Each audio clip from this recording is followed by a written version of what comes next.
Dita e punës po afrohej drejt fundit dhe Roberti duhej të kryente një nga detyrat e tij të përditshme që lidhej me financat e babait të tij, zotit Smith, një burr i moshuar që kishte nevojë për kujdes të vazhdueshëm.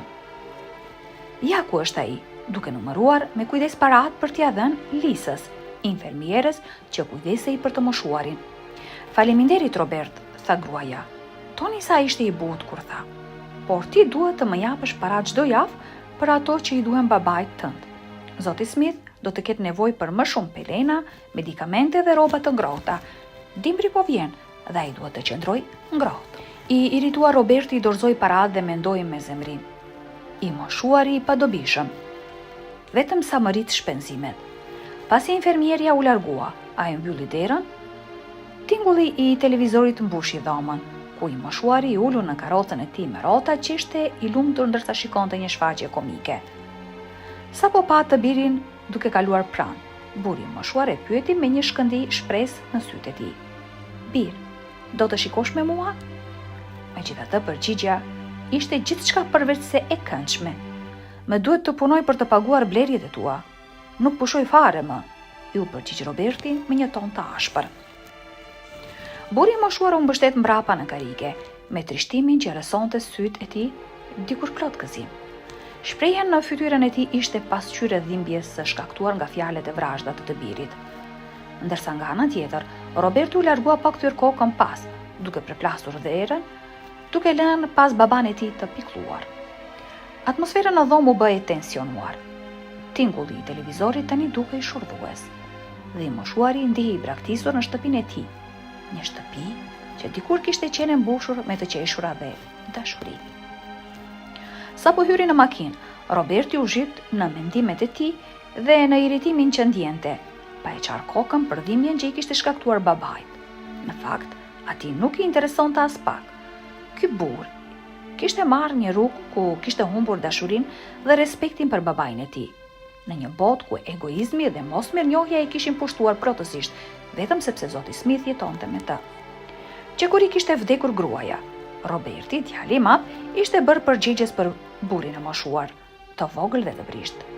Nuk kishte fëmijë për të rritur dhe as grua për të ndarë ditët me të. Ai kishte një të ardhur të qëndrueshme dhe jetonte relativisht më mirë se vëllezërit e tij. Kjo ishte arsyeja pse ishte i vetmi që mund të kujdesej për baban e tij. Por ai kundër dëshirës së tij kishte marrë përsipër këtë përgjegjësi. Nuk e donte këtë bar. Ai dëshironte lirinë, dëshironte të shkonte në festa deri natën vonë pa shqetësime. Vëllezërit e tij megjithëse e donin shumë baban, ndodheshin në situata të pafavorshme për të marrë një angazhim të tillë. Pamundësia e tyre për të ndihmuar ishte e kuptueshme.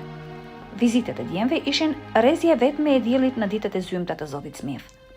Buzëqeshja e tij, kur i shihte ata, përhapej si një dritë që zhdukte hijet e neglizhencës së Robertit. Të gjithë ata, me përjashtim të Robertit, ndjenin një dashuri të thellë për babain e tyre, një dashuri që i moshuari e ndjente sa herë që takoheshin. Megjithatë, djali i madh ishte një njeri me një temperament të ashpër. Ai e trajtonte baban e tij me përbuzje dhe ftohtësi, duke i ofruar vetëm nevojat bazë për mbijetesë. Nuk dëshironte të shpenzonte më shumë për nevojat e të moshuarit, sesa ishte e nevojshme, dhe zemroi sa herë që Lisa i kujtonte përgjegjësitë e tij. Çdo kërkesë e saj vendoste një barë të rënd mbi supet e tij. Pavarësisht gjithçkaje, burri i moshuar, me një zemër të mbushur me dashuri të palëkundur, vazhdonte ditë pas dite të priste një fjalë të ngrohtë nga i biri. Por ky njeri, i zhytur në egoizmin e tij, vazhdonte të qëndronte indiferent, pa u kushtuar vëmendjes syve të trishtuar të babait të tij, i cili në ditët e fundit të jetës së tij dëshironte vetëm pak dashuri. Dhe në atë ditë fatale, ajri ishte më i rëndë se zakonisht, shoqëruar me ngjarje të pakëndshme. Pasi kishte kryer detyrën e tij për të blerë pelenat dhe medikamentet për burrin e moshuar, Roberti u kthye në shtëpi me një fytyrë të nxirr nga zemrimi, të fryrë nga inati për shkak të një gome të shpuar. "Shikon?" shpërtheu ai, duke hyrë në shtëpi me të bërtitura, duke hedhur çantët mbi tryez. "Sikur të mos ishte për ty, makina ime do të ishte në rregull. Por më duhet të vuaj sepse ti je një barr për mua." U luriti ai duke akuzuar babain e tij pa asnjë grim mëshire. Syt e zotit Smith u mbushën me lot, ndërsa i kërkoi falje me një zë emocional. "Më fal bir, nuk doja që të ndodhte kjo." Gjithatë, i biri me një zemër të ngurtësuar e ndërpreu dhe nga buzët e tij dolën vetëm fjalë mizore. "Ti nuk je asgjë tjetër veç se te lashe. As që doja të isha djali yt." Burri i moshuar u zhyt në një humner trishtimi. Lotët i rritnin mbi fytyrë, sikur çdo pikë mbarte peshën e një jete të mbushur me dashuri dhe sakrifica. Por Roberti nuk i interesonte kjo. Ai ishte aq i zemruar sa bërtiti që babai i tij të flinte në karrocë, duke refuzuar të ndihmonte të shkonte në shtrat siç bënte zakonisht. Nata ra dhe heshtjen e shtëpisë e prisnin vetëm shërëtimat e lehta të zotit Smith. I biri nuk kishte mjaftueshëm ndjeshmëri për të kuptuar se atë natë i moshuari ra në gjumë me një trup të lodhur dhe një shpirt të plagosur në një karrige të fortë. I mbyllur në dhomën e tij dhe i shtrirë në shtrat, Roberti vlonte nga zemrimi. Zemrimi i tij u rit edhe më shumë kur ndërsa shfletonte mesazhet në një grup familjar, pa që Fred, vëllai i tij i vogël, kishte filluar punë në një kompani inxhiniere. Me siguri tani po fiton shumë para, dhe as nuk më ka thënë këtë gjë, mendoi Roberti.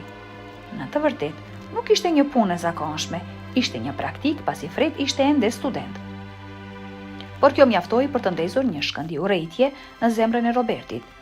Ai e pa këtë si një mundësi, një mënyrë për të arritur atë që dëshironte më shumë. Të nesërmen në mëngjes pas ju zgjua, Roberti shkoi drejt në dhomën e ndenjes për të vizituar babain e tij të moshuar.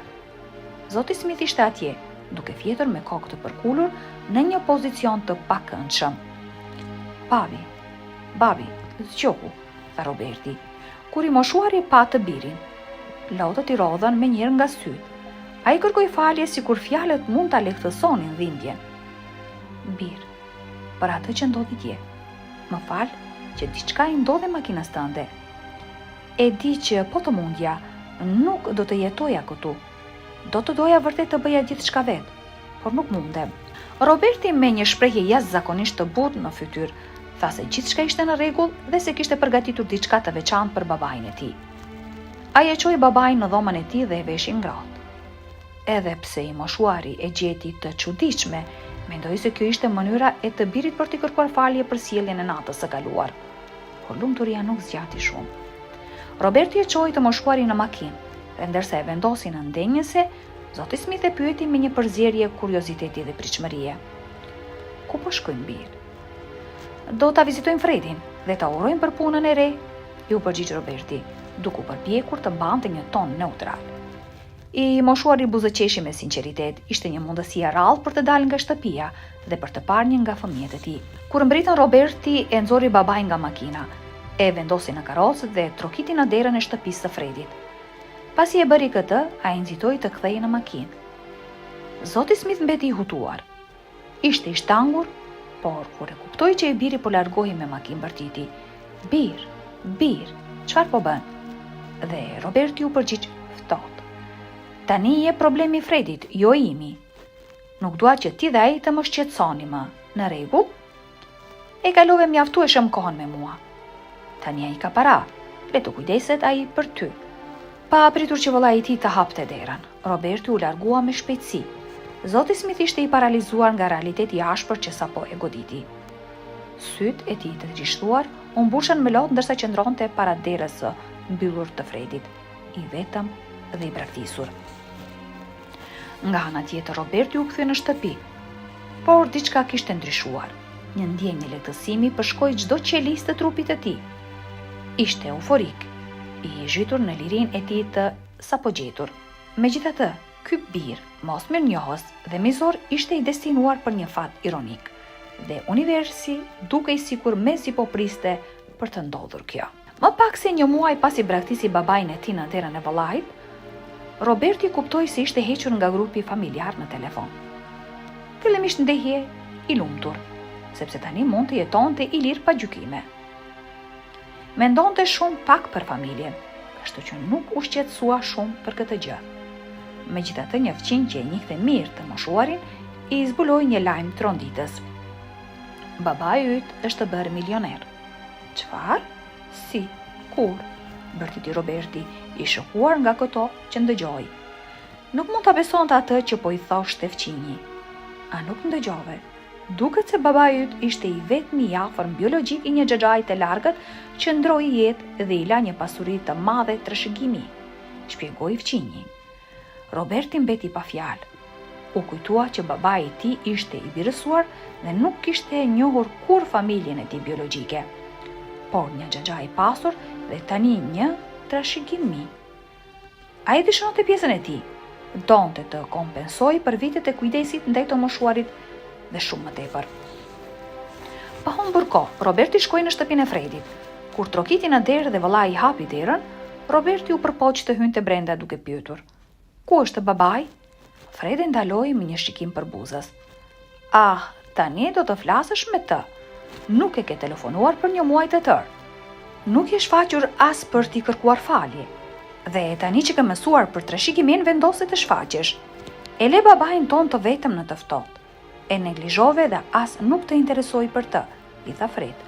Roberti ngriti zërin duke kërkuar të shikte babain e tij, por Fred u përgjigj me vendosshmëri. "Ti nuk je më pjesë e familjes son. Babai të ka xhbër nga pasuria e tij. Ai nuk ka nevojë për një bir mos mirënjohës si ti. E di që atë ditë nuk isha në shtëpi dhe babai qëndroi gjatë gjithë ditës vetëm, në të ftohtë dhe në shi.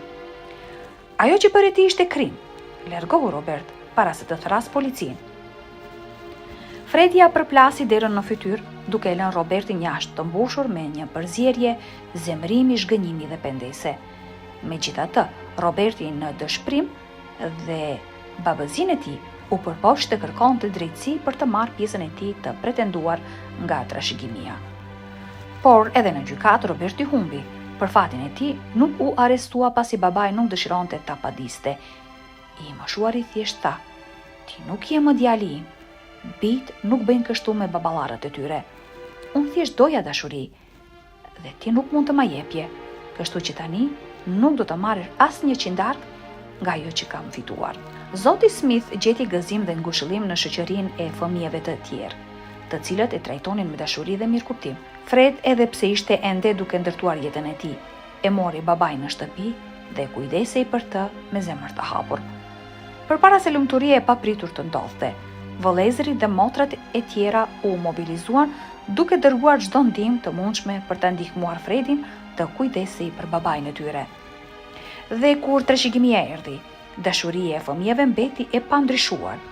Ajo pasuri e madhe u përdor për të siguruar një jetë të rehatshme për zotin Smith dhe për të mbështetur Fredin dhe familjen. Roberti ndërkohë mbeti i vetëm i zhytur në pendes për veprimet e tija të pamëshirshme.